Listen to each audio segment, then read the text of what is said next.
ሰላም ቤተሰብ እንዴት ናችሁ? ደህና ናችሁ? ሲስተር ታፈራው ነኝ። ዛሬ እንግዲህ የበዓልን አስመልክቶ አንዳንድ ግንዛቤ ለመስጠት ነው። እንኳን ለጌታችን ለኢየሱስ ክርስቶስ የልደት በዓል በሰላም አደረሳችሁ።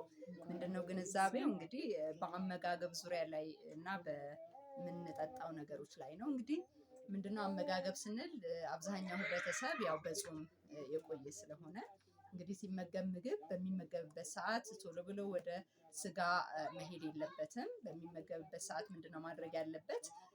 ቅድሚያ እነዚህ እንደ እርጎ አይነት፣ ተልባ፣ እንደ ሰሊጥ አይነቶችን በጁስ መልክ በመፍጨት እና ሌላው ምንድነው በአትክልት ነገር በሰላጣ መንገድ አድርጎ ፈትፍቶ እሱን በመውሰድ የውስጣችንን የአንጀት ድርቀታችንን በማለስለስ ቅድሚያ ይህንን ማድረግ አለብን። ከዛ በኋላ ነው እንግዲህ ወደ ስጋ የምንሄደው ማለት ነው። እንግዲህ ሌላው ምንድነው ስጋ በምንመገብበት ሰዓት ደግሞ አትክልት ገበታ ላይ መኖር አለበት። ስጋ ብቻ በቀይ ወጥ፣ በክትፎ፣ በቁርጥ በተለያየ እንግዲህ አይነት ስጋን ነው አብዛኛውን ጊዜ ገበታ ላይ የምናቀርበው እና ይህንን ነገር ምንድነው በመካከል ላይ አትክልት ነገር በመጠቀም በተመጣጠነ ምግብ አመጋገብ ራሳችንን እንድንጠብቅ። ምክንያቱም በሚቀላቀልበት ሰዓት የተለያየ ነገር በሚኖርበት ሰዓት አላስፈላጊ የተቅማጥ ቮሚቲንግ ወይም ትውከት የምንለው ነገር ስለሚከሰት ራሳችንን እየጠበቅን እንግዲህ በዓልን እንድናከብር።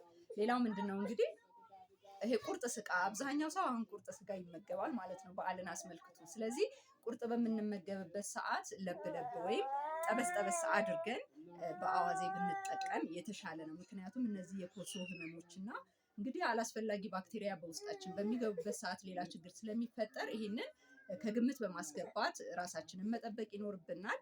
እንግዲህ ከመጠጥም ደግሞ ራሳችንን እየጠበቅን እንግዲህ ስንጠጣም ራሳችንን እየጠበቅን ሁሉንም ነገር ማድረግ ይኖርብናል። መልካም በዓል ይሁንላችሁ። በዓሉ የሰላም፣ የፍቅር፣ የደስታ ይሁንልን። እንግዲህ አመሰግናለሁ። ከወደዳችሁት ላይክ፣ ሼር፣ ኮፒ እያደረጋችሁ ትብብራችሁ አይለኝ። አመሰግናለሁ።